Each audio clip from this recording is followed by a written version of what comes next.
اور جب میرے بندے آپ سے میرے بارے میں سوال کریں تو کہہ دیجئے بے شک میں قریب ہوں، میں پکارنے والی کی پکار کا جواب دیتا ہوں جب وہ مجھے پکارے۔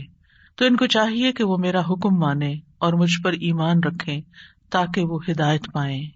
لہذا ہم سب کے لیے ضروری ہے کہ ہم دعا کرتے رہیں، اللہ سے مانگتے رہیں۔ دعا کیا ہے؟ دعا کا مطلب ہے پکارنا، بلانا، اور یہاں مراد کیا ہے کہ انسان اپنی حاجات کے لیے، اپنی ضروریات کے لیے، اپنی مشکلات کو دور کرنے کے لیے یا اپنی بندگی کے اظہار کے لیے اپنے رب کو پکارے۔ یہ پکار ایک عبادت ہے، یہ صرف مدد مانگنا ہی نہیں، یہ عبادت کرنا ہے۔ اللہ رب العزت دیکھتا ہے، سنتا ہے، وہ یہ طاقت رکھتا ہے کہ جو چاہے کرے اور جب، جس وقت، جس کو جس چیز سے چاہے نواز دے۔ اس لیے اگر ہمارا یہ یقین ہے کہ ہمارا رب ایسا ہی ہے تو اس چیز سے ہمارے اندر دعا کا جذبہ اور زیادہ پیدا ہوگا۔ جتنا جتنا انسان کو اللہ سبحانہ تعالیٰ کی معرفت حاصل ہوتی چلی جاتی ہے تو فطری طور پر، قدرتی طور پر اس کے اندر یہ جذبہ پیدا ہوتا جاتا ہے کہ وہ اپنی ہر ضرورت کے لیے، چھوٹی ضرورت کے لیے بھی اور بڑی ضرورت کے لیے بھی اپنے اسی رب کو پکارے اور اس سے دنیا اور آخرت کی سعادتیں اور بھلائیاں مانگ لے۔ وہ اسی کو اپنا کارساز بنا لے، اسی کو اپنا مددگار سمجھے۔ اس لیے دعا کرتے رہنا چاہیے۔ دعا کا نہ کوئی خاص وقت مقرر ہے کہ اس وقت کا آپ انتظار کریں تو دعا کر سکتے ہیں، نہیں، آپ ہر وقت دعا کر سکتے ہیں۔ اور نہ ہی اس کے لیے کوئی خاص قسم کا عمل کرنے کی ضرورت ہے کہ وہ عمل کریں گے تو ہی دعا کر سکتے ہیں، نہیں۔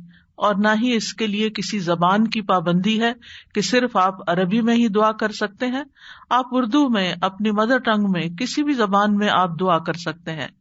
وہ دعا اللہ تعالیٰ تک پہنچتی ہے، وہ دعا کو سنتا ہے اور اپنی حکمت کے مطابق اس کی قبولیت کا فیصلہ کرتا ہے کہ کیا بندے کو یہی چیز دے دی جائے جو وہ مانگ رہا ہے، یا اس سے بہتر کوئی چیز دی جائے، یا پھر اس سے کوئی بلا ٹالی جائے، یا اس کے لیے آخرت میں ذخیرہ کر لیا جائے، کیونکہ اس کے باقی اعمال اتنے نہیں ہیں کہ جن کی بنا پر یہ وہاں نجات پا سکے گا، تو اسے دنیا میں اس کی من پسند چیزیں دینے کی بجائے اس کے لیے آخرت میں اعمال کا ذخیرہ کر دیا جائے تاکہ اس کی آخرت میں نجات ہو سکے۔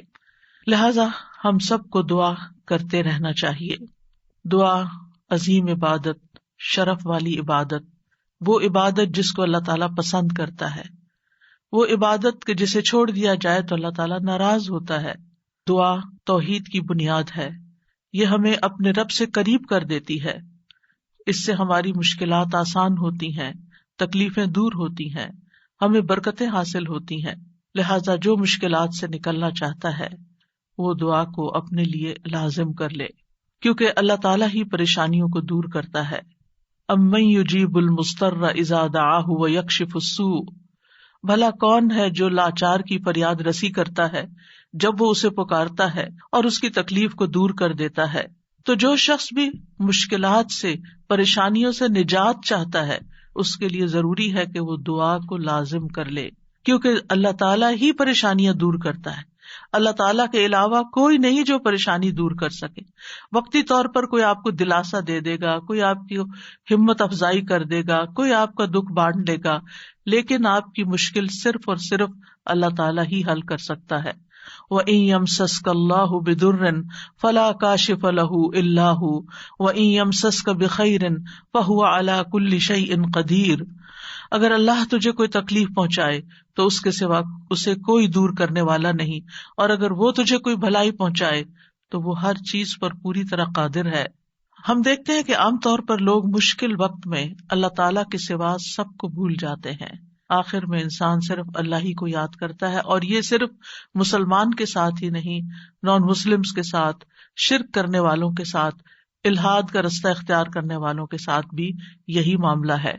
اور اس میں ہم دیکھتے ہیں کہ ایک مرتبہ جب اکرمہ بن ابی جہل نبی صلی اللہ علیہ وسلم سے بھاگ کر کشتی پر سوار ہو گئے، مکہ سے بھاگ گئے اور پھر جزیرۃ العرب چھوڑنا چاہا، اور جس کشتی پر بیٹھے وہ سمندر کے بیچ میں جا کر ڈوبنے لگی، تو کشتی کے مالکوں نے کہا کہ لوگوں اخلاص کے ساتھ دعا کرو. اخلاص کا مطلب یہ ہے کہ بتوں کو بھول جاؤ اور صرف اللہ سے دعا کرو، اس لیے کہ اس کے ڈوبنے کو صرف اللہ ہی بچا سکتا ہے.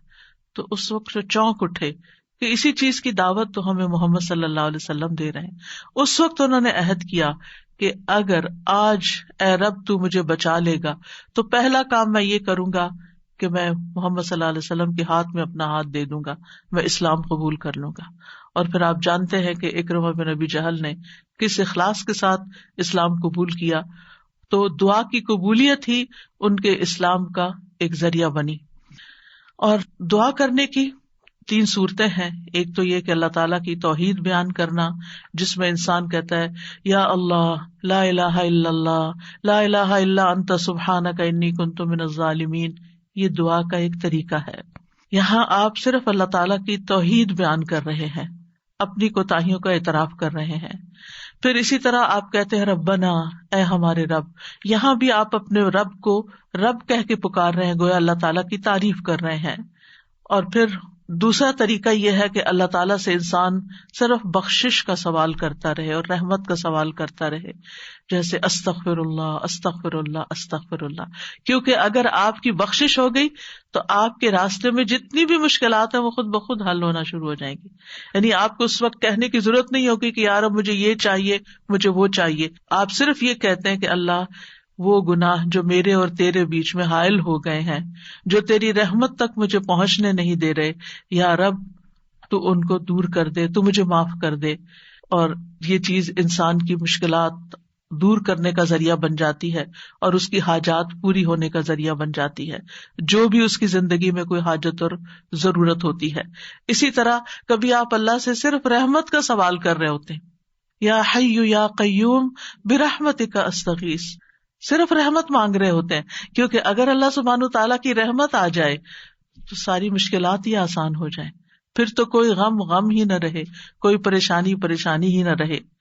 اور تیسرا طریقہ ہے کہ انسان اللہ تعالیٰ سے اپنی دنیاوی حاجات مانگے یا آخرت کی ضروریات مانگے، جیسے اے اللہ مجھے مال دے، اے اللہ مجھے اولاد دے، اے اللہ مجھے گھر دے، اے اللہ مجھے گاڑی دے. اور صحابہ اتنی چھوٹی چھوٹی چیزیں بھی مانگتے تھے، جیسے جوتی کا تسمہ اگر ٹوٹ گیا تو بھی اللہ سے مانگتے تھے. چھوٹی سے چھوٹی ضرورت سے لے کے بڑی سے بڑی ضرورت تک براہ راست اللہ تعالیٰ سے مانگی جا سکتی، اور اس میں کوئی عیب کی بات نہیں، کوئی گناہ کی بات نہیں.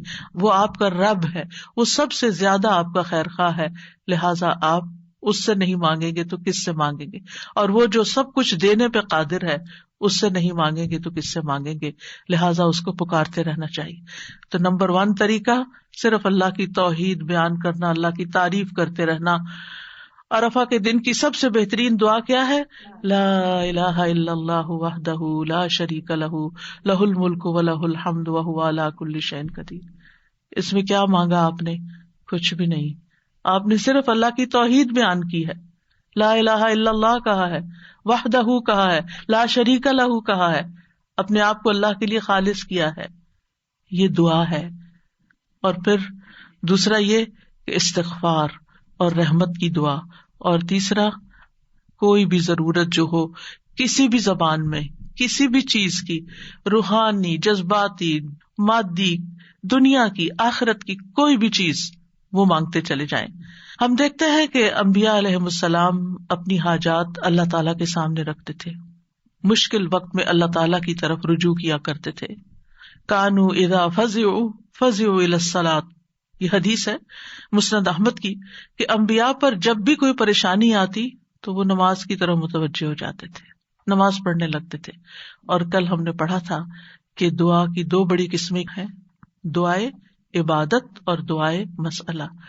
کہ عبادت بھی بذات خود دعا ہے، دعائے حال ہے، یعنی ہم ایسی حالت میں ہیں، ایسی عبادت میں ہیں کہ جو اللہ کی رحمت کو ہماری طرف متوجہ کر رہی ہے. انسان سب سے زیادہ اللہ کے قریب کہاں ہوتا ہے؟ سجدے کی حالت میں، اقرب الیہ. لہذا خوب وہاں دعا کرنی چاہیے. تو نماز بذات خود پریئر ہے، اس کو کہتے بھی پریئر ہیں. جو صلات کا معنی بھی دعا ہے, تو وہ تو دعا کا مجموعہ ہے. اسی لیے وَاسْتَعِینُوا بِالصَّبْرِ وَالصَّلَاةِ, جب انسان پر کوئی مشکل آئے تو فوراً نماز کی طرف جائے اور نماز پڑھ کر اللہ تعالیٰ سے دعا بھی کرے. اور بذات خود اگر نوافل پہ نوافل بھی پڑھ رہا ہے یا طویل قیام کر رہا ہے, طویل سجدہ کر رہا ہے, تو یہ بھی ایک طرح سے دعا یا عبادت ہی کی حالت میں ہے. انبیاء علیہ السلام کی دعائیں کیوں قبول ہوئی؟ ہم ایک کے بعد ایک پیغمبر کے بارے میں قرآن مجید میں پڑھتے ہیں اور ہر پیغمبر کی دعا کے بارے میں پڑھتے ہیں کہ وہ قبول ہو گئی. کیوں؟ انہم کانوا یسارعون فی الخیرات ویدعوننا رغبا ورہبا. دو کام تھے ان کے. ایک تو یہ کہ وہ نیکی کے کاموں میں بہت جلدی کرتے تھے. یسارعون فی الخیرات, تو دعاؤں کی قبولیت کے لیے کیا ہے؟ نیکیوں میں جلدی کریں, نیکیوں میں دوڑ لگائیں, نیکیوں میں آگے بڑھیں. وَيَدْعُونَنَا رَغَبًا وَرَهَبًا, اور وہ ہمیں پکارتے تھے رغبت کے ساتھ بھی اور رہبت کے ساتھ بھی, امید کے ساتھ بھی اور خوف کے ساتھ بھی. تو انسان کو اپنے رب کو امید اور خوف دونوں طریقوں سے پکارنا چاہیے. تو ہم دیکھتے ہیں کہ آدم علیہ السلام پر جب پریشانی آئی, شیطان کے کہنے میں وہ آ گئے اور پھر انہوں نے دعا کی, ربنا ظلمنا انفسنا وان لم تغفر لنا وترحمنا لنکونن من الخاسرین, کہ اے ہمارے رب, ہم نے اپنی جانوں پر ظلم کیا, اگر تو نے ہمیں نہ بخشا, ہم پر رحم نہ کیا, تو ضرور ہم خسارہ پانے والوں میں سے ہو جائیں گے. تو کیا ہوا؟ اللہ تعالیٰ نے دعا قبول کی. فتلقى آدم من ربه کلمات فتاب علیہ انہ هو التواب الرحیم. اللہ سبحانہ تعالیٰ نے آدم علیہ السلام کی توبہ قبول کر لی. نوح علیہ السلام کی قوم نے ان کے ساتھ بہت برا سلوک کیا. کذبت قبلہم قوم نوح فکذبوا عبدنا وقالوا مجنون وازدجر فدعا ربہ انی مغلوب فانتصر. ان سے پہلے قوم نوح نے بھی جھٹلایا تھا, بس انہوں نے ہمارے بندے کو جھٹلا دیا اور کہنے لگے یہ مجنون ہے, اور وہ بری طرح جھڑک دیا گیا. یعنی قوم کے اوباش قسم کے لوگ ان کے ساتھ ڈانٹ ڈپٹ بھی کرتے تھے. اور بعض روایات میں آتا ہے کہ انہوں نے ان کو اتنا مارا کہ بے ہوش کر دیا. تو انہوں نے اپنے رب کو پکارا, انی مغلوب, رب میں مغلوب ہو گیا ہوں, میرا ان پہ کوئی بس نہیں چلتا, میں ان کے ساتھ ہر طریقہ آزما چکا ہوں, یہ نہیں مانتے, بس تو میری مدد کر. کیا ہوا؟ اللہ تعالیٰ فرماتے وَنُوحًا إِذْ نَادَى مِن قَبْلُ فَاسْتَجَبْنَا لَهُ فَنَجَّيْنَاهُ وَأَهْلَهُ مِنَ الْكَرْبِ الْعَظِيمِ. اور نوح کو بھی جب اس نے اس سے پہلے پکارا تو ہم نے اس کی دعا قبول کر لی, پھر اسے اور اس کے گھر والوں کو بہت بڑی گھبراہٹ سے بچا لیا. وَلَقَدْ نَادَانَا نُوحٌ فَلَنِعْمَ الْمُجِيبُونَ, اور بلا شبہ یقیناً نوح نے ہمیں پکارا تو یقیناً ہم بہت اچھے قبول کرنے والے ہیں. اللہ تعالیٰ نے ان کی دعا قبول کر لی اور پوری قوم کو ڈبو دیا سوائے ایمان والوں کے, اور اپنے بندے کا بدلہ لے لیا. یونس علیہ السلام کی مثال ہمارے سامنے ہے کہ جب اپنی قوم سے ناراض ہو کر, غضبناک ہو کر چلے گئے تھے, چلتے چلتے سمندر تک, سمندر سے کشتی میں, کشتی سے مچھلی کے پیٹ میں, اور مچھلی چلی گئی سمندر کی تہہ میں, اندھیروں پر اندھیرے. فنادا فی الظلمات الا الہ الا انت سبحانک انی کنت من الظالمین. تو اس نے اندھیروں میں پکارا, تیرے سوا کوئی معبود نہیں, تو پاک ہے, یقیناً میں ظلم کرنے والوں میں سے ہوں. تو ہم نے اس کی دعا قبول کر لی اور اسے غم سے نجات دے دی, اور اسی طرح ہم ایمان والوں کو نجات دیتے ہیں, اوروں کو بھی دیں گے. ان ساری مثالوں میں ہمارے لیے سبق ہے. ہمارے حالات کتنے بھی تنگ ہوں, ہم کتنی بھی پریشانی میں ہوں, لیکن پیغمبروں سے زیادہ پریشانی ہم پر نہیں آئی. بعض جگہوں پر آتا ہے کہ آدم علیہ السلام 300 سال تک یہ دعا کرتے رہے, روتے رہے کہ مجھ سے غلطی ہوئی ہے. بالآخر رب نے ان کو کلمات سکھائے اور پھر دعا انہوں نے مانگی اور ان کی نجات ہوئی. بعض اوقات آزمائشیں لمبی ہو جاتی ہیں, لیکن ہمیشہ یقین رکھیے کہ رب سنتا ہے, وہ ضرور سنے گا, وہ کبھی بھی مجھے محروم نہیں کرے گا. لم اکم بدعائک رب شقیہ, تجھ سے مانگ کر اے رب میں کبھی بھی نامراد نہیں ہوا, تو ضرور سننے والا ہے. پھر ایوب علیہ السلام 18 سال تک ایک بیماری میں مبتلا رہے ہیں. وَأَيُّوبَ إِذْ نَادَى رَبَّهُ أَنِّي مَسَّنِيَ الضُّرُّ وَأَنْتَ أَرْحَمُ الرَّاحِمِينَ فَاسْتَجَبْنَا لَهُ فکشفنا ما به من ضر وآتیناہ اہلہ ومثلہم معہم رحمتا من عندنا وذکری للعابدین. اور ایوب جب اس نے اپنے رب کو پکارا کہ بے شک مجھے تکلیف پہنچی ہے اور تو رحم کرنے والوں میں سب سے زیادہ رحم کرنے والا ہے، تو ہم نے اس کی دعا قبول کر لی، پس اسے جو تکلیف تھی دور کر دی اور اس کے گھر والے اور ان کے ساتھ اتنے ہی اور عطا کر دیے اپنے پاس سے رحمت کے طور پر. ان لوگوں کے لیے یاد دہانی ہے یہ جو عبادت کرنے والے ہیں. یعنی بعض اوقات انسان سوچتا ہے میں عبادت بھی کرتا ہوں، میں اللہ تعالیٰ کی حرام کردہ چیزوں سے بھی بچتا ہوں، لیکن میں دعا کرتا رہتا ہوں مگر میری دعا نہیں سنی جاتی، معلوم نہیں کیوں. اب دیکھیے کس طرح یعقوب علیہ السلام سال ہا سال تک، بعض روایات میں 40 سال اور بعض میں اس سے بھی زیادہ وقت کے لیے وہ بیٹے سے جدا ہوئے تھے اور مسلسل دعا کرتے رہے، مایوس نہیں ہوئے. اللہ تعالیٰ نے بالآخر ان کی دعا سن لی. چھوڑنا نہیں، پیچھے نہیں ہٹنا. ایوب علیہ السلام نے کہا تھا انی مسنی الضر وانت ارحم الراحمین، اللہ مجھے تکلیف پہنچی ہے اور تو سب سے بڑا رحم کرنے والا ہے، تو سب مہربانوں میں سے بڑھ کر مہربان ہے، تو مہربانی نہیں کرے گا تو اور کون کرے گا. تو یہاں انہوں نے اللہ تعالیٰ کی رحمت کی فریاد کی. پھر ابراہیم علیہ السلام مشکل ترین حالات میں اللہ تعالیٰ پر توکل کرتے ہیں. ابن عباس کہتے ہیں کہ یہ کلمہ حسبنا اللہ ونعم الوکیل ابراہیم علیہ السلام نے اس وقت کہا تھا جب انہیں آگ میں ڈالا گیا تھا، اور ان کے اس کلمے کی وجہ سے ان پر آگ ٹھنڈی ہو گئی، کیونکہ انہوں نے کہا تھا حسبنا اللہ ونعم الوکیل، حسبنا اللہ، اللہ ہمیں کافی ہے. یہ بھی پکارنے کا ایک انداز ہے، اللہ کی رحمت کو طلب کرنے کا ایک انداز ہے.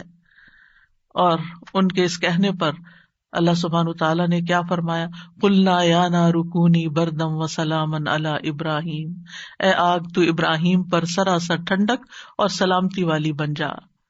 ابراہیم علیہ السلام نے نیک اولاد کی دعا کی، رب ہب لی من الصالحین فبشرناہ بغلام حلیم، اے میرے رب مجھے لڑکا عطا کر جو نیکوں میں سے ہو، تو ہم نے اسے ایک بردبار لڑکے کی خوشخبری دی. بغلام حلیم، ایسا نہیں ہوا کہ ابراہیم علیہ السلام نے ادھر دعا کی اور ادھر ان کو اسحاق اور اسماعیل علیہ السلام مل گئے. انتہائی بڑھاپے کی حالت میں جا کر بہت سالوں کے بعد دعا قبول ہوئی، لیکن قبول ہوئی. ہمارے لیے اس میں سبق یہ ہے کہ مانگتے رہیں چاہے سال ہا سال گزر جائیں. اور پھر وہ کہتے ہیں الحمدللہ الذی وہب لی علی الکبر اسماعیل و اسحاق ان ربی لسمیع الدعاء، سب تعریف اس اللہ کی ہے جس نے مجھے بڑھاپے کے باوجود اسماعیل اور اسحاق عطا کیے، بے شک میرا رب تو بہت دعا سننے والا ہے. اللہ سبحانہ تعالیٰ نے انہیں ہدایت یافتہ اولاد عطا کی تھی. یہ ان کے صبر کا نتیجہ تھا. ان کی زندگی تو مشکل میں گزری، لیکن اس کا بدلہ اللہ نے ان کو کیا دیا کہ ایسی اولاد دی جو ہمیشہ کے لیے ان کے لیے ناموری کا سبب بنی. وَوَهَبْنَا لَهُ إِسْحَاقَ وَيَعْقُوبَ، صرف بیٹا نہیں، بیٹے کے بعد پوتے کی بھی خوشخبری دی. کلن ہدینا، ہر ایک کو ہم نے ہدایت دی. ونوحا ہدینا من قبل، نوح علیہ السلام کو اس سے پہلے ہم نے گائیڈ کیا. ومن ذریتہ داود وسلیمان وایوب ویوسف وموسیٰ وہارون وکذلک نجزی المحسنین، اور اس کی اولاد میں سے داؤد اور سلیمان اور ایوب اور یوسف اور موسیٰ اور ہارون، اور اسی طرح ہم نیکی کرنے والوں کو جزا دیتے ہیں. یعقوب علیہ السلام کا حال آپ کے سامنے ہے. انہوں نے اپنے غم اور دکھ کی فریاد لوگوں کے سامنے نہیں کی، لوگوں کو جا کر اپنے دل کا حال نہیں بتایا. کیا کہا، انما اشکو بثی وحزنی الی اللہ واعلم من اللہ ما لا تعلمون. یعقوب علیہ السلام نے کہا بے شک میں اپنی بے قراری اور غم کی شکایت صرف اللہ سے کرتا ہوں، اللہ ہی میرے دل کا حال جانتا ہے کہ یہاں کیسی کیسی بے قراری ہے بچے کی جدائی میں، اور میں اللہ کی طرف سے وہ باتیں جانتا ہوں جو تم نہیں جانتے. بہت کچھ جاننے کے باوجود انہیں یہ نہیں پتا تھا کہ بیٹا مصر میں ہے. اللہ نے نہیں بتایا. وہ کہہ سکتے تھے نا اللہ تعالیٰ مجھے بتا دیں وہ کہاں ہے، آپ تو جانتے ہیں آپ مجھے بھی بتا دیں. لیکن اللہ سبحانہ تعالیٰ نے اس کا بھی ایک وقت رکھا تھا. اگر پیغمبروں کے لیے قبولیت کا ایک وقت ہے تو ہمارے لیے بھی دعاؤں کی قبولیت کا ایک وقت ہوتا ہے. قبولیت کا مطلب یہ نہیں ہوتا کہ بس منہ سے نکلتے ہی بات آپ کی فرمائش پوری ہو جائے. اور پھر آپ دیکھیے کہ کس طرح اللہ تعالیٰ نے ان کی دعا قبول کر لی اور پھر ہم دیکھتے ہیں کہ یوسف علیہ السلام کی مثال، انہوں نے تو اپنے لیے ایک انوکھی ہی دعا مانگی، قال رب السجن احب الی، قید خانے میں جانے کی دعا کی تاکہ ان عورتوں کا قید اور مکر جو ہے وہ ان سے دور ہو جائے. فاستجاب له ربه فصرف عنه کیدہن، رب نے اس کی دعا قبول کر لی اور ان عورتوں کا مکر فریب حضرت یوسف سے ہٹا دیا. انہ هو السمیع العلیم، بے شک وہ خوب سننے والا، خوب جاننے والا ہے. پھر موسیٰ علیہ السلام کی دعا، کس طرح وہ مدین پہنچتے ہیں تھکے ہارے، کئی دن کے پیدل سفر کے بعد جا کر ابھی بیٹھتے ہیں تو فوراً دیکھتے ہیں کہ کچھ لڑکیاں اپنا ریوڑ لے کے کھڑی ہیں، پانی نہیں پلا پا رہی، خود تھکے ہوئے ہیں، خود بھوکے بھی ہیں، پیاسے بھی ہیں، زخمی بھی ہیں، کچھ فیوچر کا نہیں پتا، لیکن کیا کرتے ہیں؟ سب سے پہلے اپنے رب کو پکارتے ہیں، رب انی لما انزلت الی من خیر فقیر. اور صرف دعا مانگ کے وہیں درخت کے نیچے بیٹھ نہیں جاتے، بلکہ اٹھ کے ان بچیوں کے پاس جاتے ہیں کہ یہ تمہارا کیا معاملہ ہے، اور ان کے سارے ریوڑ کو پانی پلاتے ہیں. اور آپ سوچئے کہ ایک شخص جو خود اتنا تھکا وہ اپنے آپ کو وہاں رکھ کے دیکھیے، اگر ہم اتنا لمبا سفر کر کے آئیں اور ہم سے کوئی پانی مانگ بیٹھے، خود تو آفر کرنا دور کی بات، کوئی اور مانگ بیٹھے تو شاید ہم جھڑک ہی دیں کہ میں نے بھی تو اتنا ہی سفر کیا نہیں جتنا تم نے کیا. یہیں سے تو ہماری لڑائیاں فساد شروع ہوتے ہیں گھروں میں. لیکن نیکی کرنے والے انہم کانوا یسارعون فی الخیرات، نیکی کے کاموں میں بہت جلدی کرتے تھے، سستی نہیں کرتے تھے. ضرورت مند کو دیکھا، پہچان لیا، اٹھے، نیکی کی، اور ابھی واپس آ کے بیٹھے ہی تھے کہ اللہ سبحانہ تعالیٰ کی طرف سے ہر چیز کی بشارت آ گئی، اور وہ بچی واپس آئی اور پھر گھر لے کر گئی، کھانے پینے کا بھی انتظام ہو گیا، شادی کا بھی انتظام ہو گیا، ٹھکانے کا بھی انتظام ہو گیا، اور اچھی صالح نیک کمپنی کا بھی. جب آپ کسی اجنبی ملک میں جاتے ہیں تو آپ کو نہیں پتا ہوتا کہ آپ کو کیسے دوست ملیں گے، آپ کے نیبرز کون سے ہوں گے، آپ کا تعلق کن لوگوں سے ہوگا.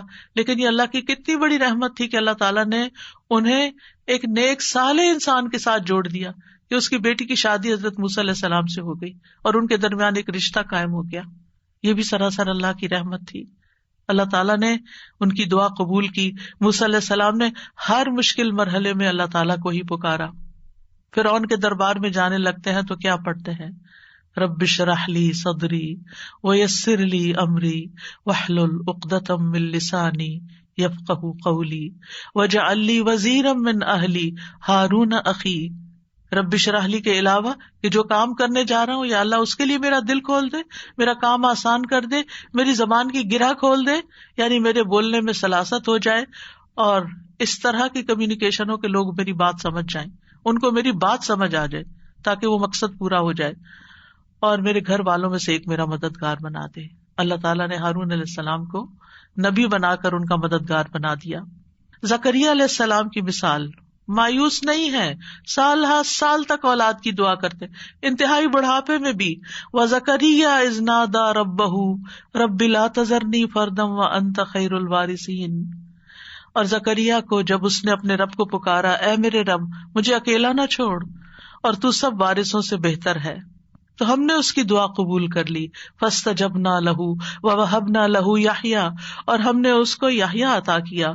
وَأَصْلَحْنَا لَهُ زَوْجَهُ، اور اس کی بیوی کو اس کے لیے درست کر دیا. یعنی بعض اوقات ہم سوچتے ہیں کہ انفرٹیلٹی کا پرابلم ہے، بچہ ہو ہی نہیں سکتا. اللہ تعالیٰ سب کچھ کر سکتا ہے، اللہ تعالیٰ وہ بھی ٹھیک کر سکتا ہے، کیونکہ ان اللہ علی کل شیء قدیر، اللہ تعالیٰ ہر چیز پر قدرت رکھتا ہے. اس لیے مایوسی کس بات کی؟ اللہ کے بندے کبھی بھی مایوس نہیں ہوتے. ہاں، مانگنے سے کبھی نہیں تھکتے، مانگتے رہتے ہیں کہ اللہ تعالیٰ سبب کے ساتھ بھی دیتا ہے اور بغیر سبب کے بھی دیتا ہے، اس کے لیے کیا مشکل ہے. پھر نبی صلی اللہ علیہ وسلم کس طرح دعا کرتے ہیں، اذ تستغیثون ربکم فاستجاب لکم انی ممدکم بألف من الملائکۃ مردفین. جب تم اپنے رب سے مدد مانگ رہے تھے تو اس نے تمہاری دعا قبول کر لی کہ بے شک میں 1000 فرشتوں کے ساتھ تمہاری مدد کرنے والا ہوں جو ایک دوسرے کے پیچھے آنے والے ہیں. کس طرح نبی صلی اللہ علیہ وسلم بدر کے میدان میں فریادیں کر رہے تھے، اپنے رب کو پکار رہے تھے. دیر اینڈ دن خوشخبری آ گئی کہ فرشتوں سے مدد کی جائے گی. انبیاء علیہ السلام کے علاوہ ہم دیکھتے ہیں کہ دیگر افراد بھی جنہوں نے اللہ تعالیٰ سے دعا کی، اللہ سبحانہ تعالیٰ نے ان کی دعا سن لی.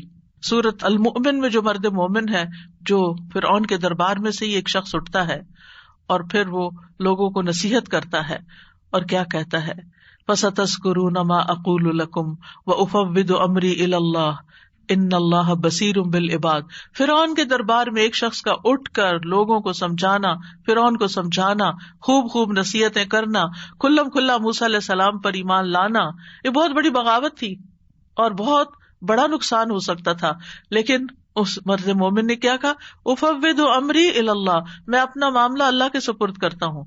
کیا ہوا پھر، فوقاہ اللہ سیئات ما مکروا وحاق بآل فرعون سوء العذاب، اللہ نے اسے ان کی بری چالوں سے بچا لیا جو انہوں نے تدبیریں کی تھی، ان سے نجات دی اور آل فرعون کو برے عذاب نے گھیر لیا. اللہ نے اپنے بندے کو بچا لیا اور پوری قوم کو ڈبو دیا.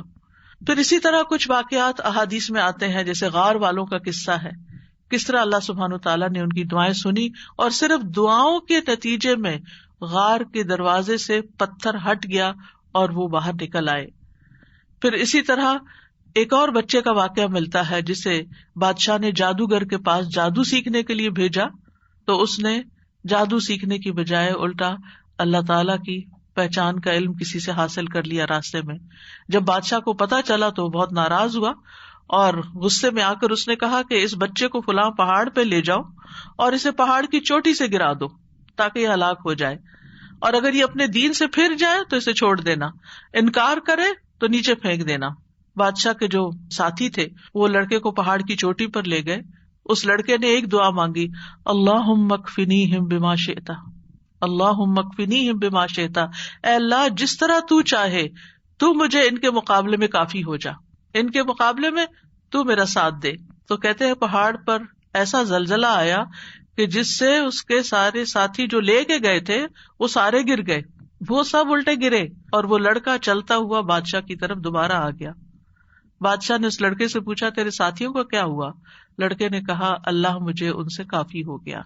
بادشاہ نے پھر اس لڑکے کو اپنے ساتھیوں کے اور لوگوں کے حوالے کر کے کہا کہ اسے ایک چھوٹی سی کشتی میں بٹھاؤ اور سمندر کے بیچ میں جا کے کشتی الٹ دو، اس کو وہاں پھینک دو، اگر یہ اپنے دین سے پھر جائے تو چھوڑ دینا، انکار کرے پھینک کے آ جانا.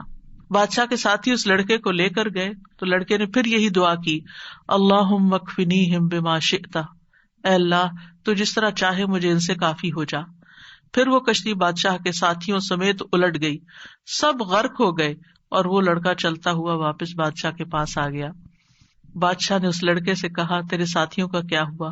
کہنے لگا اللہ مجھے ان کے مقابلے کے لیے کافی ہو گیا. اور واقعی اللہ ہی کافی ہوتا ہے دشمن سے نمٹنے کے لیے. انسان کے اپنے پاس زور نہیں ہوتا، طاقت نہیں ہوتی، ہم کمزور ہوتے ہیں، لیکن اگر اللہ کی مدد آ جائے تو انسان ہر طرح کی مشکلات پہ قابو پا سکتا ہے. آسیہ علیہ السلام کی مثال ہمارے سامنے ہے کہ کس طرح انہوں نے فرعونیوں سے نجات کے لیے دعا مانگی اور کہا رب ابن لی عندک بیتا فی الجنہ ونجنی من فرعون وعملہ ونجنی من القوم الظالمین. اے میرے رب میرے لیے اپنے پاس جنت میں ایک گھر بنا دے اور مجھے فرعون سے اور اس کے عمل سے نجات دے اور مجھے ظالم قوم سے نجات دے. تو کیا ہوا؟ اللہ تعالیٰ نے ان کی دعا قبول کر لی. ابو ہریرہ کہتے ہیں کہ فرعون نے اپنی بیوی کے دونوں ہاتھوں اور دونوں پاؤں کے لیے 4 میخیں گاڑی، یعنی جیسے وصولی دیتے ہیں نا، تو ہر ہاتھ میں میخ گاڑی اور پاؤں میں بھی. جب وہ فرعونی ان سے جدا ہوتے تو فرشتے ان پہ سایہ کر لیتے. اس وقت انہوں نے یہ دعا کی، بس اللہ تعالیٰ نے جنت میں ان کے گھر سے پردہ ہٹا کر ان کو گھر دکھا دیا، یہ گھر بن چکا ہے تمہارا، اس صبر کی بدولت جو انہوں نے اس تکلیف پر کیا اور اپنے ایمان کو بچایا. سارہ علیہ السلام نے کس طرح اس ظالم بادشاہ کے مقابلے میں مدد طلب کی. آپ جانتے ہیں کہ ابراہیم علیہ السلام نے سارہ کے ساتھ ہجرت کی تھی اور انہیں لے کر ایک شہر میں پہنچے. جو اس کا بادشاہ تھا وہ بہت ظالم تھا، اور جب اسے پتا چلتا کہ کوئی مسافر ایسا ہے جس کے ساتھ بہت خوبصورت عورت ہے تو وہ اس سے زبردستی چھین لیتا تھا. اسے پتا چلا کہ ابراہیم علیہ السلام اپنے ساتھ ایک ایسی عورت کو لائے ہیں جو عورتوں میں سب سے زیادہ خوبصورت ہے. تو انہوں نے ابراہیم علیہ السلام کو پیغام بھیجا کہ یہ تمہارے ساتھ کون ہے؟ تو انہوں نے کہا کہ یہ میری بہن ہے. پھر سارا کے پاس گئے تو انہوں نے کہا میری بات کو جھٹلانا نہیں، کیونکہ میں نے ان کو بتایا کہ تم میری بہن ہو، اللہ کی قسم اس سرزمین میں میرے اور تمہارے علاوہ دوسرا کوئی مومن نہیں، یعنی ہم ایمان میں بہن بھائی ہیں۔ تو انہوں نے پھر سارا کو اس ظالم کے پاس بھیج دیا۔ بادشاہ سارا کی طرف بڑھنے لگا تو یعنی حضرت سارا نے اٹھ کر وضو کیا، نماز پڑھنے لگی اور یہ دعا کی، اللہم ان کنت آمنت بک وبرسولک واحسنت فرجی الا علی زوجی فلا تسلط علی الکافر۔ اے اللہ، اگر میں تجھ پر اور تیرے رسول پر ایمان لائی ہوں اور میں نے اپنی شرمگاہ کو اپنے شوہر کے سوا محفوظ رکھا ہے تو اس کافر کو میرے اوپر مسلط نہ ہونے دے۔ اس پر بادشاہ کا سانس گلے میں پھنس گیا اور گر کر ایڑیاں رگڑنے لگا، اور حضرت سارا کو نجات مل گئی۔ نہ صرف ایک نجات ملی بلکہ ان کے ساتھ توفتاً حضرت ہاجر کو بھی ساتھ دیا گیا۔ خولہ بنت ثعلبہ کی مثال قرآن میں آپ کے سامنے ہے کہ کس طرح ان کے شوہر نے ان سے زہار کیا تو وہ پریشان ہو گئی اور نبی صلی اللہ علیہ وسلم کے پاس آئیں اور تکرار کرنے لگی کہ میرے مسئلے کا کوئی حل بتایا جائے۔ تو اس پر اللہ سبحانہ وتعالیٰ نے کیا آیات نازل کی، قد سمع اللہ قول التی تجادلک فی زوجہا وتشتکی الی اللہ واللہ یسمع تحاورکما۔ اللہ نے سن لی اس عورت کی بات جو تم سے اپنے شوہر کی شکایت کر رہی تھی اور اپنے خاوند کے بارے میں جھگڑ رہی تھی اور اللہ کی طرف شکایت کر رہی تھی، اور اللہ تم دونوں کی بات سن رہا تھا۔ تو اللہ سبحانہ وتعالیٰ نے اس عورت کی بات سن لی کا مطلب کیا ہے؟ دعا قبول کر لی، مسئلے کا حل مل گیا۔ اسی طرح سلف صالحین جو ہیں وہ بھی اللہ کو پکارتے ہیں۔ امت کے جو نیک لوگ ہیں ان میں سب سے پہلے صحابہ کرام ہیں۔ وہ سب سے بڑھ کر اللہ تعالیٰ کو جاننے والے تھے، اللہ تعالیٰ کی معرفت رکھتے تھے، وہ اللہ کے رسول کو جاننے والے تھے، وہ دین میں سب سے زیادہ بصیرت رکھتے تھے اور سب سے زیادہ دعا کرنے کے ادب آداب سے واقف تھے کہ کیسے دعا کی جاتی ہے۔ ہم دیکھتے ہیں کہ عمر بن خطاب رضی اللہ عنہ دعا کے ذریعے اپنے دشمن کے خلاف فتح طلب کرتے تھے، اور یہ دعا ان کے لشکروں میں سے عظیم لشکر تھا۔ کہتے ہیں نا کہ اللہ تعالیٰ کے لشکر ہیں، جیسے سکینت بھی اللہ کے لشکروں میں سے ایک لشکر ہے، تو وہ دعا کو بھی اللہ کا ایک لشکر سمجھتے تھے۔ وہ اپنے ساتھیوں سے کہا کرتے تھے، تم کثرت تعداد کی بنیاد پر فتح نہیں دیے جاتے، بلکہ تمہاری مدد آسمان سے کی جاتی ہے۔ اللہ تمہاری مدد کرتا ہے، یعنی تمہاری دعائیں سنتا ہے۔ اسی طرح عبداللہ بن زبیر کے بارے میں آتا ہے، وہ کہتے ہیں کہ جمل کی جنگ کے موقع پر جب زبیر رضی اللہ عنہ کھڑے ہوئے تو مجھے بلایا، میں ان کے پہلو میں جا کر کھڑا ہو گیا، بیٹے ہیں ان کے۔ انہوں نے کہا، بیٹا آج کی لڑائی میں ظالم مارا جائے گا یا مظلوم؟ میں سمجھتا ہوں کہ آج میں مظلوم قتل کیا جاؤں گا، اور مجھے سب سے بڑی فکر اپنے قرضوں کی ہے۔ کیا تمہیں بھی کچھ اندازہ ہے کہ قرض ادا کرنے کے بعد ہمارا کچھ مال بچ سکے گا؟ پھر انہوں نے کہا، بیٹے ہمارا مال فروخت کر کے اس سے قرض ادا کر دینا۔ کہنے لگے، بیٹا اگر قرض ادا کرنے سے عاجز ہو جاؤ تو میرے مولا سے اس میں مدد چاہنا، کام نہ ہو تو اللہ سے مدد چاہنا۔ عبداللہ نے بیان کیا کہ اللہ کی قسم، ان کے بیٹے کہتے ہیں، اللہ کی قسم میں ان کی بات اس وقت نہ سمجھ سکا۔ میں نے پوچھا، اے میرے بابا، من مولا کا، آپ کا مولا کون ہے؟ قال اللہ، کہنے لگے اللہ۔ عبداللہ کہتے ہیں، اللہ کی قسم قرض ادا کرنے میں جب بھی دشواری پیش آئی میں نے اسی طرح دعا کی، یا مولا زبیر، ہے زبیر کے مولا، اقض عنہ دینہ، آپ ان کی طرف سے قرض ادا کر دیجیے، اس کا بندوبست کر دیجیے، اور ادائیگی کی کوئی نہ کوئی صورت پیدا ہو جاتی تھی، دعا قبول ہو جاتی۔ سفیان ثوری کہا کرتے تھے، اے وہ ذات جس کو اپنے تمام بندوں میں سے وہ انسان سب سے زیادہ محبوب ہے جو اس سے مانگے تو کثرت سے مانگے، یعنی اللہ تعالیٰ کو وہ شخص زیادہ پیارا ہے جو زیادہ دعائیں کرتا ہے۔ اے وہ ذات جس کو اپنے تمام بندوں میں سے وہ انسان سب سے زیادہ ناپسند ہے جو اس سے نہیں مانگتا، کیونکہ جو انسان دعا نہیں کرتا اللہ تعالیٰ اس سے ناراض ہوتا ہے، اور تیرے سوا کوئی بھی ایسا نہیں ہے اے میرے رب۔ کیا مطلب؟ کوئی بھی اور ایسا نہیں۔ اگر کسی سے بھی انسان ایک سے زیادہ دفعہ کچھ مانگ لے تو وہ ناراض ہو جاتا ہے، اور نہ مانگے تو خوش رہتے ہیں۔ ایون ماں باپ بھی آپ دیکھیں، اگر بچے ایک دفعہ کچھ مانگے تو کہ اچھا بیٹا لے لو، پھر دوسری دفعہ پھر مانگے تو ایک دن آتا ہے کہ ماں باپ بھی کہتے کہ تم کب تک مانگتے رہو گے، اپنا بندوبست خود کرو۔ لیکن اللہ سبحانہ تعالیٰ کبھی ایسا نہیں کہتے کہ کب تک تم مجھ سے دعائیں کرتے رہو گے۔ وہ پسند کرتے ہیں کہ بندہ دعا کرتا رہے۔ اور بعض لوگوں کو تو دعا میں ایسا لطف آتا ہے، اللہ تعالیٰ سے مناجات کرنے میں، اللہ تعالیٰ کو پکارنے میں، اللہ تعالیٰ کے آگے ہاتھ پھیلانے میں، اللہ تعالیٰ کی طرف رجوع کرنے میں ایسی لذت آتی ہے کہ ان کی یہ لذت اس چیز کی لذت سے بھی بڑھ جاتی جو وہ مانگ رہے ہوتے ہیں. تو اس لیے کبھی بھی انسان مانگنے سے دور نہ رہے، مانگتا رہے. صرف بڑی حاجتیں نہیں، بڑے مسائل نہیں، چھوٹی چھوٹی چیزیں بھی. لیث بن سعد کہتے ہیں کہ ابو حازم کہا کرتے تھے مجھے نمک بھی چاہیے تو میں اپنی دعاؤں میں اللہ سے مانگتا ہوں کہ مجھے نمک چاہیے. نمک سب سے چھوٹی چیز ہوتی ہے نا. اور پھر اسی طرح بعض سلف صالحین اپنی نمازوں میں اللہ تعالیٰ سے اپنی تمام ضروریات مانگتے تھے، یعنی چھوٹی بڑی سب، یہاں تک کہ آٹے میں ڈالا جانے والا نمک، بکری کا چارہ، گھاس بھی اللہ سے مانگتے تھے. چھوٹی چھوٹی چیزیں بھی ایک تعلق کو ظاہر کرتا ہے نا یہ، اور اس بات کے یقین کو ظاہر کرتا ہے کہ وہی دیتا ہے. یہ چھوٹی چیزیں بھی وہی دیتا ہے، اگرچہ اسباب ہے دنیا میں لیکن اصل میں پیچھے اسی کا ہاتھ ہے. حضرت عائشہ کہا کرتی تھی سب کچھ اللہ سے مانگو، یہاں تک کہ جوتے کا تسمہ بھی اللہ سے مانگو، کیونکہ اگر اللہ میسر نہ کرے تو وہ کبھی میسر نہ ہو. اللہ نہ دے تو کبھی نہیں ملتا، چاہے چھوٹی سی چیز ہی کیوں نہ ہو. یاد رکھیے دعا کی قبولیت کے کچھ درجات ہیں، یعنی ہم سب مانگتے ہیں، پیغمبروں نے مانگا، ابھی تک ہم نے دیکھا کہ سب مانگ رہے ہیں اور دعائیں قبول بھی ہو رہی ہیں. تو اس کے کچھ درجات ہیں، لیولز ہیں.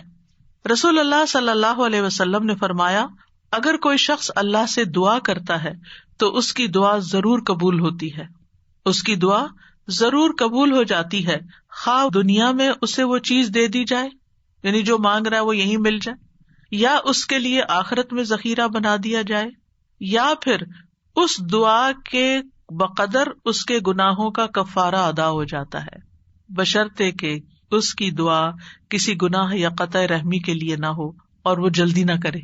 تو تین چیزیں ہو گئی، یا وہی چیز مل گئی جو مانگی، یا پھر آخرت کے لیے جمع ہو گئی کہ وہاں بدلہ ملے گا، یا پھر دنیا میں کیے جانے والے گناہوں کا کفارہ ہو گیا. بعض اوقات انسان اللہ کی نافرمانی کے کچھ کام کر رہا ہوتا ہے، مثلا نماز کے لیے صبح وقت پہ نہ اٹھنا. کچھ لوگ روٹین میں ریگولرلی دیر سے فجر پڑھتے ہیں، رات کو دیر سے سوتے ہیں، صبح دیر سے اٹھتے ہیں. اگر ان کو سمجھایا جائے تو وہ کہتے ہیں ہم پڑھ تو لیتے ہیں نا، جب اٹھتے ہیں پڑھ لیتے ہیں. بھائی کبھی کبھار تو ایسا ہو جائے، لیکن روز کا یہ اگر کام ہو جائے تو یہ کوئی معمولی چیز ہے؟ یہ اللہ کی نافرمانی ہے. اور ایسی اور بھی چیزیں ہو سکتی ہیں زندگی میں جو ہم اللہ کے حکم کی نافرمانی کر رہے ہوتے ہیں. آپ کو یاد ہوگا کہ جب میں نے رمضان کا لیکچر دیا تو اس میں سب سے پہلے یا ایھا الذین آمنوا پہ بات ہوئی تھی. یا ایھا الذین آمنوا، اے لوگو جو ایمان لائے، تم پہ روزے فرض کر دیے، یعنی روزے رکھو. اور کتنے ہی اللہ تعالیٰ کے احکامات ایسے ہیں جو اللہ تعالیٰ مومنوں سے ان کو فلفل کرنے کے لیے کہتا ہے، لیکن کیا ہم وہ سارے فلفل کر رہے ہیں؟ اگر ہماری کوئی بات نہ مانے تو ہم کتنے ناراض ہوتے ہیں. کوئی بچہ ہماری بات نہ سنے، مثلا شور کر رہا ہے، ہم کہتے چپ ہو جاؤ، نہیں چپ ہوتا. پھر آپ کہتے دیکھو چپ ہو جاؤ، شور نہیں کرو، دیکھو بھائی کو نہیں مارو. ایک دفعہ، دو دفعہ، تین دفعہ، پھر اٹھ کے کیا کرتے ہیں؟ پھر لگانی پڑتی ہے نا. کیوں لگانی پڑتی ہے؟ تاکہ فساد ختم ہو، لڑائی ختم ہو. ویسے نہیں وہ مان رہا. ہمارا بھی یہی حال ہے. اللہ تعالیٰ ہمیں ڈھیل دیے رکھتے ہیں، یہ غلط کام نہیں کرو، نہیں کرو، نہیں کرو، مختلف چانسز ملتے رہتے ہیں، نہیں چھوڑتے. پھر اللہ تعالیٰ کسی مشکل میں ڈال دیتے ہیں، اب بندے بنو گے تم، اب آؤ گے میری طرف. پھر بندہ اللہ کی طرف رجوع کرتا ہے، پھر توبہ کرتا ہے، پھر معافیاں مانگتا ہے، پھر دعائیں کرتا ہے، پھر اللہ سبحانہ وتعالیٰ اس کی دعا سن لیتا ہے اور اس کے پچھلے گناہ معاف ہو چکے ہوتے ہیں. جب تک دعائیں کرتا رہتا ہے، وہ عبادت کی حالت میں ہوتا ہے نا، تو اس عبادت سے ان الحسنات یذہبن السیئات، گناہ جب معاف ہو جاتے ہیں، بندہ نکھر کے ٹھیک ہو جاتا ہے، پھر اس کی دنیا کی مشکل آسان ہو جاتی ہے اور آخرت میں بھی اس کی صفائی ہو چکی ہوتی ہے، گناہ کم ہو چکے ہوتے ہیں. ہمیں سمجھ نہیں آ رہی ہوتی کہ یہ ہمارے ساتھ کیا ہو رہا ہے، ہماری دعا کیوں نہیں قبول ہو رہی، لیکن وہ قبول ہو رہی ہوتی ہے.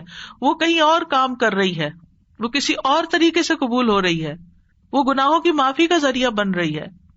اسی لیے دعا کا ایک طریقہ کیا ہے؟ صرف استغفار کرنا. جیسے نوح علیہ السلام نے کہا تھا فَقُلْتُ اسْتَغْفِرُوا رَبَّكُمْ إِنَّهُ كَانَ غَفَّارًا يُرْسِلِ السَّمَاءَ عَلَيْكُمْ مِدْرَارًا. قحط سالی ہو گئی، بارشیں رک گئی، استغفار کرو، بارشیں برسنے لگیں گی. تمہارے گناہوں کی وجہ سے رکی تھی، توبہ کر لو، پھر حالات اچھے ہو جائیں گے. سارے مل کے توبہ کرو، پوری قوم توبہ کرے. اسی لیے وہ صلاۃ الاستسقاء پڑھی جاتی ہے، سب مل کے دعا کرتے ہیں اللہ تعالیٰ سے. تو نبی صلی اللہ علیہ وسلم نے فرمایا بشرطے کہ اس کی دعا کسی گناہ یا قطع رحمی کے لیے نہ ہو اور وہ جلدی نہ کرے. صحابہ نے عرض کیا یا رسول اللہ جلدی سے کیا مراد ہے؟ آپ نے فرمایا یہ کہے کہ میں نے اللہ سے دعا کی لیکن اس نے قبول نہیں کی. یہ نہ کہے کبھی. بعض اوقات کوئی شخص اپنا مسئلہ بتاتا ہے نا اور اس کو حل یہ بتایا جاتا ہے دعا کرو تو کہتے ہیں دعا تو بہت کی ہے، پھر اور کیا کرنا ہے؟ پھر بھی دعا ہی کرنی ہے، ابھی اور بھی کرنی ہے، ابھی کاؤنٹ پورا نہیں ہوا، ابھی ٹائم پورا نہیں ہوا. جب تک وہ ٹائم نہیں آتا تمہیں مانگتے چلے جانا ہے، مانگتے رہو، اسی میں فائدہ ہے. تمہیں نہیں پتا تمہارے لیے کتنا بڑا اجر اکٹھا ہو رہا ہے. اگر آج وہ قبول ہوگی نا تم پھر مستی میں آ جاؤ، کیونکہ اللہ تعالیٰ کو زیادہ پتا ہے نا کہ اس بندے کو اگر میں نے یہ چیز دے دی اس کی تو آخرت خراب ہو جائے گی. آپ کو نہیں پتا ہوتا کہ آپ اگر اپنے بچے کو اس ایج میں گاڑی لے دیں گے تو وہ کیا کرے گا، اس ایج میں فلاں چیز دے دیں گے تو کیا کرے گا. حالانکہ آپ افورڈ کر سکتے ہیں، آپ اس کو دے سکتے ہیں، لیکن کیوں نہیں کوئی چیز دیتے اس وقت جب وہ مانگ رہا ہوتا ہے، آپ کی منتیں کر رہا ہوتا ہے، دائیں بائیں آگے پیچھے دن رات آپ کے پیچھے بچے پڑ جاتے ہیں. مجھے یاد ہے کہ میرے ایک بچے کو جب فون چاہیے تھا تو پیچھا ہی نہیں چھوڑتا تھا، دن رات میرے پیچھے. تو میں نہیں دینا چاہتی تھی کہ ابھی وہ ایج نہیں میچورٹی کی کہ جس میں فون دیا جائے. تو کیا میں ظالم تھی؟ نہیں، اسی کی خاطر، اسی پر مہربانی اور اسی کے فائدے کی خاطر نہیں دینا چاہتی تھی. یہ تو ہم انسان ہیں کم عقل، چھوٹی سی عقل میں تھوڑی سی بات سمجھ جاتے ہیں کہ ابھی یہ چیز نہیں دینی. اسی طرح آپ کے گھر میں مثلاً کوئی شوگر کا پیشنٹ ہے، اس کا من پسند کھانا رکھا ہوا ہے لیکن آپ اس کو نہیں دیتے. کیوں نہیں دیتے؟ ایسا نہیں ہے کہ وہ ہے نہیں کھانا، سب کچھ ہے، لیکن اس لیے نہیں دیتے کہ وہ کھا کر بیمار ہوگا اور بیمار ہوگا، سخت نقصان ہو سکتا ہے. نہیں دینا. تو کیا اللہ تعالیٰ کو نہیں پتا کہ جو کچھ ہم مانگ رہے ہیں وہ ابھی ہمیں اس کو دینا ہے یا نہیں دینا، ابھی یہ کام ہو جانا چاہیے یا نہیں ہو جانا چاہیے؟ اس کو ہم سے زیادہ پتا ہے. وَلِلَّهِ الْمَثَلُ الْأَعْلَىٰ. اس لیے کوئی بھی اگر دعا قبول نہیں ہوتی کوئی بات نہیں، موقع غنیمت جانے اللہ سے قریب ہونے کا، قریب تر ہوتے جانے کا. اسی میں خیر ہے، اسی میں بھلائی ہے. قَدْ جَعَلَ اللَّهُ لِكُلِّ شَيْءٍ قَدْرًا. اللہ نے ہر چیز کا ایک اندازہ رکھا ہے، وقت رکھا ہے، ایک ٹائم ہے، اس پر ہو جائے گا. اب یہ جو تین ہے قبولیت کے راستے، ان میں سے سب سے پہلا کہ کبھی اللہ تعالیٰ وہ چیز دے دیتا ہے جو ہم مانگتے ہیں. مثلاً ابراہیم علیہ السلام نے نیک بیٹا مانگا تھا، ربی حبلی من الصالحین. انہوں نے صرف بیٹا نہیں مانگا، کہا ربی حبلی من الصالحین، اللہ مجھے نیک بیٹا دے. کتنی عقل مند تھے نا. ہم جب کوئی چیز مانگتے ہیں تو بس کہتے ہیں کچھ مل جائے، بس جو بھی مل جائے لے لیں گے. نہیں، کوالٹی والی چیز مانگے، اللہ سب کچھ دے سکتا ہے. تو اللہ تعالیٰ نے کیا کیا، فبشرناہ بغلام حلیم. تو ہم نے اسے ایک بہت بردبار لڑکے کی، بہت ٹالرنٹ، بہت ہمبل، بہت اچھے اخلاق والے بچے کی خوشخبری دی. آپ دیکھیں کہ ہم حلم اور برداشت کو نیکی نہیں عام طور پہ سمجھتے کہ یہ بھی کوئی نیکی، حالانکہ یہ نیکیوں کی بنیاد بن جاتی. جس بندے کے اندر ٹالرنس ہوتی ہے وہ دوسرے کی بات سن کے برداشت کر جاتا ہے، وہ وار سہ جاتا ہے، وہ شوق برداشت کر لیتا ہے. تو یہ کتنی بڑی کوالٹی، کتنی بڑی خوبی کہ کوئی آپ کو اوفینڈ کر رہا ہے اور آپ اوفینڈ نہ ہو، اور اگر ہوں بھی تو آپ برداشت کر جائیں اور اپنے منہ سے کچھ نہ بولیں، ایک کان سے سونے دوسرے سے نکال دیں اور اس کو دل پر نہ لیں. کچھ لوگوں کا حال یہ ہوتا ہے کہ اگر چھوٹی سی بھی کوئی بات ان کو کہہ دے تو وہ ان کے اندر ایسی ہلچل مچاتی ہے کہ انہیں ہر چیز بھول جاتی ہے اور وہ وہی سوچے جاتے. یہ بھی اپنے آپ کو ٹارچر دینا ہے. جس نے وہ بات کی اس کو تو شاید خبر بھی نہ ہو تو میٹھی نیند سو رہا ہو اور آپ خواہ مخواہ اپنے بستر پہ کروٹ بدل رہے ہیں. تو یہ کیا ہے؟ ریزسٹنس نہیں ہے آپ کے اندر، آپ ہر چیز لیے جا رہے ہیں اپنے اوپر. بھیا کیوں اپنے اوپر ہر چیز لیے جا رہے ہیں؟ پرے پھینکے اس کو اٹھا کے کہ اس نے کہا، اس کا اخلاق، اس کی غلطی اسی پر. میں اپنے دل میں یہ نہیں سوچوں. اپنے آپ کو بول کے کہا کرے. آواز کا بھی ایک اثر ہوتا ہے. بولا کرے مجھے اس بات کو اب نہیں سوچنا، مجھے اس کو محسوس نہیں کرنا، مجھے اپنے دل میں نہیں رکھنا، اور پیٹرن بریک کر کے کچھ ایسی چیز پڑھے، کچھ ایسا کام کرے کہ بھول جائیں اس کو. اور نیکسٹ ٹائم وہ شخص سامنے آئے تو منہ بنا کے اور غصے کی آنکھوں سے مت دیکھیں، اچھے سے اسمائل کر کے دیکھیں، اچھے سے اسمائل کر کے بات کریں. آپ دیکھیں گے کہ وہ جو غصہ آیا بھی تھا نا وہ کہیں چلا جائے گا. لیکن ہم غصے کو پرورش دیتے ہیں، اس کی پرورش کرتے ہیں. کہا تھا نا اس نے، اب میں نے اس کے ساتھ یہ کرنا، اندر ہی کھچڑی پکاتے رہتے ہیں. اور جب وہ شخص سامنے آتا ہے تو کوئی نہ کوئی سخت لفظ بول جاتے ہیں کیونکہ ہم بدلہ لینا چاہ رہے ہوتے. اب کیا ہے، آپ نے تو ایک لفظ بولا، ہو سکتا ہے وہ 10 اور بول دے، آپ بتائیں کیا کریں گے؟ مسئلہ تو حل نہیں ہوا، مسئلہ تو وہیں کھڑا رہا، پریشانی تو وہیں رہی، تو کیا فائدہ ہوا؟ تو اس لیے یہ حلم کی کوالٹی جو ہے، یہ برداشت کی کوالٹی جو ہے، بہت بڑی خوبی ہے. اور آپ دیکھیے کہ اگر آپ کے بچے کے اندر یہ ہے نا، تو آپ بڑی خوش قسمت پیرنٹ ہیں کہ آپ اس کو ڈانٹ رہے ہیں، آپ اس کو سنا رہے ہیں اور وہ آگے سے آپ کو جواب نہیں دیتا. کتنے خوش قسمت ہیں آپ کہ آپ کا بچہ آپ کی ڈانٹ سن لیتا ہے، آپ کا بچہ آپ کا غصہ برداشت کر جاتا ہے اور پھر بھی آپ کے ساتھ اچھا سلوک کرتا ہے. یہ کوئی چھوٹی نعمت ہے؟ یہ ہے نیک ہونا، یہ نیکی کی علامت ہے. انہوں نے کہا اللہ نیک بچہ چاہیے، اللہ نے کہا اچھا یہ حلیم بچہ لے لو، حلم والا ہے. اسی لیے تو جب انہوں نے کہا آؤ میں تمہیں ذبح کرتا ہوں، تو وہ حاضر ہو گئے. ٹھیک ہے ذبح بھی کر لیں. آج آپ دیکھیں کہ بعض اوقات ہمارے بچے دنیاوی لحاظ سے بڑے کامیاب ہوتے، لیکن ایک چھوٹی سی بات ان کو کہہ دیں تو وہ اتنے زیادہ اوفینڈ ہو جاتے ہیں. تو وہ آنکھوں کی ٹھنڈک تو نہ ہوئے نا، صرف ان کی دنیاوی کامیابیاں، وہ تو ان کے اپنے لیے ہیں دنیاوی کامیابیاں. ٹھیک ہے ماں باپ کو بھی نیک نامی سے کچھ حصہ مل جاتا ہے، لیکن ماں باپ کی آنکھوں کی ٹھنڈک اولاد کی نیکی ہوتی ہے.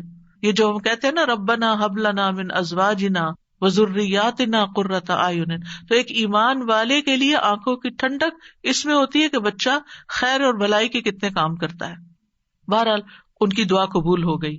کبھی ایسا بھی ہوتا ہے کہ مانگی ہوئی چیز سے اللہ تعالیٰ زیادہ بہتر چیز آپ کو دے دیتا ہے. آپ کچھ اور مانگ رہے تھے، آپ کو مانگنا نہیں آ رہا تھا، اللہ تعالیٰ کو آپ پر پیار آیا، آپ نے چھوٹا مانگا، اللہ نے اس سے بڑھ کر آپ کو دے دیا. کئی دفعہ ہم کہتے ہیں نا کہ میں نے تو کبھی یہ سوچا بھی نہیں تھا، میں نے اتنا نہیں مانگا تھا. میرے ایک رشتے دار ہیں، اللہ نے ان کو بہت دیا، تو کبھی میری بات ہوتی ہے ان سے تو کہتے ہیں کہ میں نے اتنا نہیں مانگا تھا، میں نے اتنا نہیں مانگا تھا، اور اللہ تعالیٰ دیتا ہی چلا جا رہا ہے. تو ایسا بھی ہوتا ہے کہ بعض اوقات آپ والدین کے بڑے ہی فرما بردار ہوتے ہیں، ان کے دکھ درد کے ساتھی ہوتے ہیں، اور اللہ سبحانہ وتعالیٰ آپ کو صلہ رحمی کا ویسے بھی وعدہ ہے کہ جو رشتے جوڑے گا، جو ماں باپ کے ساتھ احسان کا برتاؤ کرے گا، رشتے جوڑے گا، تعلقات اچھے رکھے گا، اللہ تعالیٰ اس کی عمر اور رزق میں برکت عطا فرمائے گا. یہ رزق کے دروازوں میں سے ایک دروازہ ہے کہ تھوڑا بھی ہے تب بھی احسان کا معاملہ کرو، رشتے داروں کے ساتھ اپنے تعلقات اور ریلیشن شپ اچھے رکھو. تو اللہ سبحانہ تعالیٰ کبھی کبھی ہم کچھ مانگتے ہیں، اللہ تعالیٰ ہمیں اس سے بھی بہتر عطا کرتا ہے. آپ دیکھیے عمران کی بیوی نے کیا کہا تھا، ربی انی نذرت لک ما فی بطنی محررا، اللہ میں نے تیرے لیے اس کی نظر مانی ہے جو میرے پیٹ میں ہے، وہ آزاد ہوگا. فتقبل منی، آپ مجھ سے قبول کر لیں، انک انت السمیع العلیم، آپ سننے والے ہیں، سب کچھ جاننے والے ہیں. اور اب کیا ہوا، بیٹی پیدا ہو گئی. انہوں نے سمجھا کہ بیٹی کوئی اچھی چیز نہیں، بیٹا چاہیے تھا، خیال ان کا یہ تھا. واللہ اعلم بما وضعت ولیس الذکر کالانثی، اللہ تعالیٰ نے کیا فرمایا کہ لڑکا لڑکی کی طرح نہیں ہوتا، یہاں جو کام بیٹی کرے گی وہ بیٹا نہیں کر سکتا.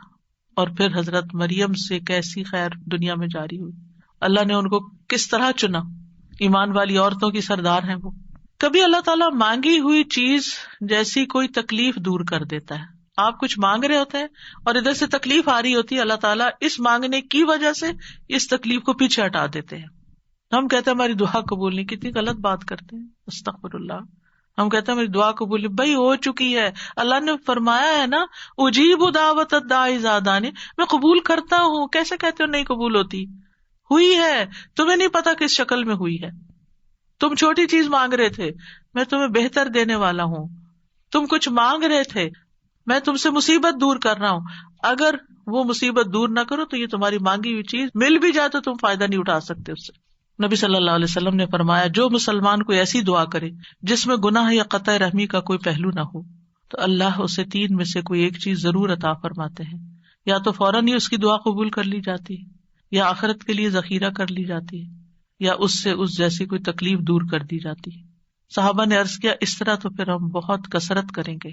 آپ نے فرمایا اللہ اس سے بھی زیادہ کثرت والا ہے، یعنی آپ بہت مانگو گے تو اللہ تعالیٰ اس سے بھی زیادہ دے سکتا ہے، تمہارے مانگنے سے بھی زیادہ دے سکتا ہے.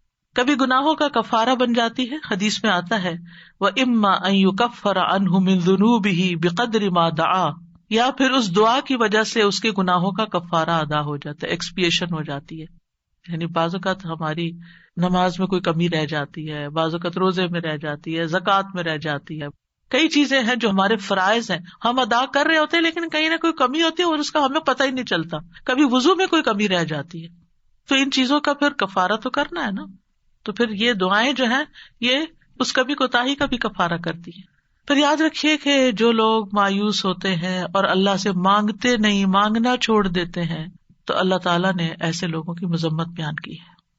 اگر وقتی طور پر وہ نہیں مل رہا جو آپ کے دل میں اٹکا ہوا ہے کہ یہی ملنا چاہیے، اور پھر آپ کو نہیں ملتا اور آپ دعا مانگنا چھوڑ دیتے ہیں، تو یہ طریقہ درست نہیں.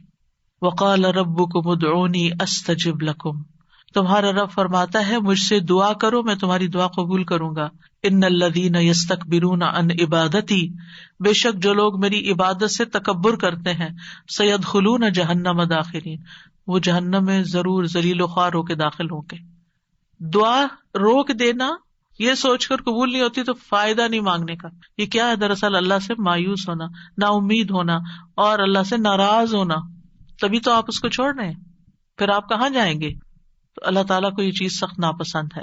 امام شوکانی رحمہ اللہ اس آیت کے بارے میں کہتے ہیں، یہ آیت کریمہ اس بات پر دلالت کرتی ہے کہ دعا عبادت کا حصہ ہے، پس اللہ سبحانہ تعالیٰ نے اپنے بندوں کو حکم دیا ہے کہ وہ اس سے دعا مانگیں. یعنی دعا مانگنے کا حکم اللہ تعالیٰ نے دیا ہے. پھر فرمایا ان الذین یستکبرون عن عبادتی، یہ آیت اس بات کا فائدہ دیتی ہے کہ دعا عبادت ہے اور اللہ سے دعا نہ مانگنا تکبر ہے، اور اس تکبر سے زیادہ برا عمل کوئی نہیں. یعنی وہ جب منافقین سے کہا جاتا تھا نا کہ تم رسول کے پاس آؤ اور استغفار کرو، تو وہ سر جھٹک دیتے تھے، ہم نہیں جاتے، ہم نہیں کرتے. آج بھی آپ دیکھیں کہ بعض اوقات کسی کو نیکی کی کوئی بات کہی جاتی کہ یہ صدقہ کر لو، یہ نیکی کر لو، تو وہ سر جھٹک کے چلے جاتے، اور نہیں تمہارے پاس کچھ کہنے کو، ہر وقت یہی نصیحت ہے. تو انسان کی اس میں سب سے زیادہ محرومی ہے کہ انسان دعا چھوڑ دے، اس ہستی سے مانگنا چھوڑ دے جو اس کا خالق ہے، اس کا مالک ہے، اس کا رازق ہے، اس کو زندگی دینے والا ہے، اس کی موت بھی اس کے ہاتھ میں ہے، ثواب اور سزا دینے والا ہے. تو تکبر جو ہے انتہائی ناسمجھی کی چیز ہے اور نعمتوں کی ناشکری ہے. فرعون کیوں ڈوبا تھا؟ فرعون کیوں غرق ہوا؟ تکبر کی وجہ سے. قارون کو کیا مشکل ہوئی؟ قارون کیوں زمین میں دھنسا؟ فرعون پانی میں ڈوبا اور قارون زمین میں دھنسا. ایک خشکی میں ڈوبا اور ایک سمندر میں. دونوں کا مسئلہ ایک ہی تھا اور وہ تھا تکبر، پرائڈ، غرور. تو مشکل وقت میں اللہ کو نہ پکارنا دلوں کی سختی کی علامت ہے. یعنی جو تکلیف کے وقت بھی اللہ سے دعا نہیں کرتا، اس کا مطلب یہ کہ اس کا دل سخت ہو چکا ہے، ہارڈ ہارٹیڈ ہے. سورۃ الانعام میں اللہ تعالیٰ فرماتے ہیں فَلَوْلَا إِذْ جَاءَهُمْ بَأْسُنَا تَضَرَّعُوا، پھر جب ہمارا عذاب ان پر آیا تو انہوں نے عاجزی کیوں نہیں کی، دعائیں کیوں نہیں کی کہ اللہ اس عذاب کو ٹال دے. وَلَكِنْ قَسَتْ قُلُوبُهُمْ، لیکن ان کے دل سخت ہو گئے تھے. وَزَيَّنَ لَهُمُ الشَّيْطَانُ مَا كَانُوا يَعْمَلُونَ، اور شیطان نے ان کے لیے وہ سب خوشنما بنا دیا تھا جو وہ کیا کرتے تھے. ان کے اپنے عمل جو کہ obviously اللہ تعالیٰ کی ناراضگی کے تھے، وہ انہیں بڑے اچھے لگتے تھے اور سمجھتے تھے ہم بالکل ٹھیک کر رہے ہیں، ہم ٹھیک جا رہے ہیں. انسانوں میں سب سے زیادہ عبادت گزار کون تھا؟ اللہ کے رسول صلی اللہ علیہ وسلم. لیکن سب سے زیادہ ہمبلنس اور سب سے زیادہ دعائیں بھی آپ نے مانگی. یعنی جب میں مسنون اذکار دیکھتی ہوں، سبحان اللہ، یعنی کہ آپ تہجد کے وقت اٹھنے کے وقت سے لے کر پھر آپ فجر پڑھنے اور اس کے بیچ میں صبح کے اذکار اور پھر اس کے بعد جو ہر موقع کے اذکار اور پھر نمازیں اس کے علاوہ ہے، تلاوت قرآن اس کے علاوہ ہے، اور پھر رات کو سوتے وقت کے اذکار. یعنی اگر ان سارے اذکار کو انسان جمع کرتا ہے تو یعنی حیرانی ہوتی ہے کہ کس کثرت سے آپ اللہ کو یاد کرتے تھے. اور یہ ہمبلنس کی علامت ہے، حالانکہ آپ سب سے زیادہ عبادت گزار تھے، پھر بھی سب سے زیادہ دعائیں کرتے تھے، اللہ سے مانگتے رہتے تھے. اور لوگوں میں سب سے زیادہ بے بس وہ ہے جو دعا مانگنے سے بے بس ہے، جو دعا نہیں مانگتا. یاد رکھیے اللہ تعالیٰ سے مایوس ہونا کبیرہ گناہ ہے. ابن عباس کہتے ہیں ایک آدمی نے کہا اے اللہ کے رسول، کبیرہ گناہ کون کون سے ہیں، بڑے بڑے گناہ کون سے ہیں؟ آپ نے فرمایا اللہ کے ساتھ شرک کرنا، اللہ کے رزق سے مایوس ہو جانا اور اللہ کی رحمت سے مایوس ہونا. کبھی بھی مایوس نہیں ہونا چاہیے. پھر ایک اور بات اس سلسلے میں یہ یاد رکھی جائے کہ جہاں ہمیں اللہ سے مانگنا چاہیے وہاں ہمیں غیر اللہ سے نہیں مانگنا چاہیے، کیونکہ اللہ کے سوا سب سہارے کمزور ہیں. اب دیکھیں قرآن مجید میں صحابہ نے جتنے بھی چیزوں کے بارے میں پوچھا اس کے بارے میں آتا ہے یسألونک، وہ آپ سے سوال کرتے ہیں. وہ سوال کرتے ہیں. لیکن جب دعا کے بارے میں پوچھا تو اللہ تعالیٰ نے کیا فرمایا؟ وَإِذَا سَأَلَكَ عِبَادِي عَنِّي، میرے بندے جب آپ سے سوال کرتے ہیں. سوال کا انداز کتنا اچھا لگا، اللہ تعالیٰ کو کتنا پسند آیا کہ سوال کرنے والوں کو میرے بندے کہا، اپنے بندے کہا. اس سے آپ اندازہ لگائیے دعا کی اہمیت کا. تو اللہ تعالیٰ نے یہ نہیں کہا قل یا فقل انی قریب، فرمایا انی قریب. وَإِذَا سَأَلَكَ عِبَادِي عَنِّي فَإِنِّي قَرِيب، بس انہیں بتا دو کہ میں قریب ہی ہوں. گویا بندے اور اللہ کے بیچ میں کوئی واسطہ وسیلہ نہیں، کوئی اور نہیں، بس بندہ اور اللہ. ہم بیچ میں اوروں کو لے آتے ہیں. ہمارے معاشرے میں کتنا عام ہے کہ کوئی کسی پیر کو لے آتا ہے اور کوئی کسی بزرگ کو لے آتا ہے، اور دور جاہلیت میں فرشتوں کو اور بتوں کو اور معلوم نہیں کس کس کو. ما نعبدہم الا لیقربونا الی اللہ زلفیٰ. مانگیں اللہ سے، غیر اللہ کی طرف نہیں جائیں. غیر اللہ کے سہارے سب کمزور ہیں. مثل الذین اتخذوا من دون اللہ اولیاء کمثل العنکبوت اتخذت بیتا وان اوہن البیوت لبیت العنکبوت لو کانوا یعلمون. ان لوگوں کی مثال جنہوں نے اللہ کے سوا اور مددگار بنا رکھے ہیں، مکڑی کی مثال جیسی ہے جس نے گھر بنایا، حالانکہ بے شک سب گھروں میں سے کمزور گھر مکڑی کا ہے اگر وہ جانتے ہوتے. غیر اللہ تو ایک مکھی بھی پیدا نہیں کر سکتے. غیر اللہ کو پکارنا سب سے بڑی گمراہی ہے. وَمَنْ أَضَلُّ مِمَّن يَدْعُو مِن دُونِ اللَّهِ مَن لَّا يَسْتَجِيبُ لَهُ إِلَىٰ يَوْمِ الْقِيَامَةِ وَهُمْ عَن دُعَائِهِمْ غَافِلُونَ. اور اس سے بڑھ کر کون گمراہ ہے جو اللہ کے سوا انہیں پکارتا ہے جو قیامت تک اس کی دعا قبول نہیں کریں گے. یعنی قبروں میں سوئے ہوئے یا فرشتے یا جن یا کوئی اور مخلوق، کسی سے بھی نہیں، اور وہ ان کے پکارنے سے بے خبر ہیں. اور جب سب لوگ اکٹھے کیے جائیں گے تو وہ ان کے دشمن بن جائیں گے، یعنی غیر اللہ وہ دشمن بن جائیں گے اور ان کی عبادت سے منکر ہوں گے. کیوں نہیں پکارنا چاہیے غیر اللہ کو؟ کیونکہ اللہ کے سوا کوئی کسی چیز کا مالک نہیں ہے. وہ دعا قبول کرنے کی استطاعت نہیں رکھتے. پہلی بات یہ کہ وہ سنتے بھی نہیں ہیں، قبر میں نہیں سنتے. وہ جب وہ سنتے نہیں ہیں تو پھر آپ کی بات کا جواب بھی نہیں دیتے، اور آپ کی ضرورت کہاں سے پوری کریں گے یا آپ کے لیے وسیلہ کہاں سے بنیں گے؟ مدد کرنے کی طاقت بھی نہیں رکھتے. سورۃ الاعراف میں آتا ہے والذین تدعون من دونہ لا یستطیعون نصرکم ولا انفسہم ینصرون. تم جنہیں اللہ کو چھوڑ کر پکارتے ہو، نہ وہ تمہاری مدد کر سکتے ہیں اور نہ خود اپنی مدد ہی کے قابل ہیں. نہ وہ نفع دے سکتے ہیں، نہ نقصان دور کر سکتے ہیں، نہ تکلیف کو ہٹا سکتے ہیں، نہ اس کو بدل سکتے ہیں. رسول اللہ صلی اللہ علیہ وسلم نے فرمایا جو شخص اس حالت میں مر جائے کہ وہ اللہ کے سوا اوروں کو بھی پکارتا ہو تو وہ آگ میں داخل ہوگا. کتنی سخت بات ہے. کیسے لوگ کہتے ہیں یا علی، یا پیر عبد القادر جیلانی، اور یا پتہ نہیں کون کون. نہیں، اللہ کے سوا کسی کو نہیں پکارنا. تو بہرحال ہم سب کو اللہ ہی کی طرف رجوع کرنا ہے اور اللہ ہی سے دعا کرنا ہے. اللہ سبحانہ تعالیٰ سے دعا ہے کہ وہ ہمارے اس علم کو ہمارے سینوں میں محفوظ کر دے اور ہمیں اس عبادت کی توفیق عطا فرمائے اور ہم سے راضی ہو جائے اور ہماری خطائیں معاف کر دے.